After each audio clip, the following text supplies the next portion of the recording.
ঘরে খাদ্য সামগ্রী সংরক্ষণেরও কিছু নিয়ম রয়েছে। যে কোনো খাদ্য সামগ্রী সঠিক তাপমাত্রায় রাখতে হবে। ফল, শাকসবজি, দুধ, মিষ্টি, ডিম এবং রান্না করা মাছ ও মাংস রেফ্রিজারেটরে 1 থেকে 5 ডিগ্রি সেলসিয়াস তাপমাত্রায় রাখতে হবে।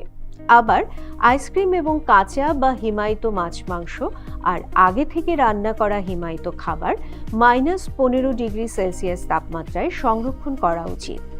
তবে বিজ্ঞানসম্মত উপায়ে খাদ্য উৎপাদন, আমদানি, প্রক্রিয়াকরণ, মজুত, সরবরাহ, সংরক্ষণ সহ সকল কার্যক্রম নিয়ন্ত্রণ ও সংশ্লিষ্ট সংস্থাসমূহের কার্যাবলীর সমন্বয় সাধন বাংলাদেশ নিরাপদ খাদ্য কর্তৃপক্ষের প্রধান দায়িত্ব।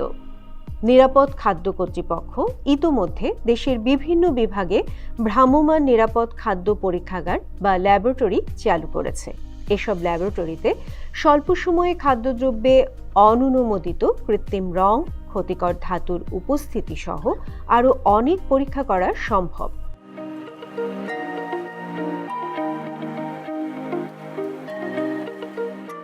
সম্প্রতি মাননীয় খাদ্য উপদেষ্টা আলী ইমাম মজুমদার বাংলাদেশ নিরাপদ খাদ্য কর্তৃপক্ষের সক্ষমতা বৃদ্ধিকরণ প্রকল্পের আওতায় একটি মিনি ল্যাব উদ্বোধন করেছেন।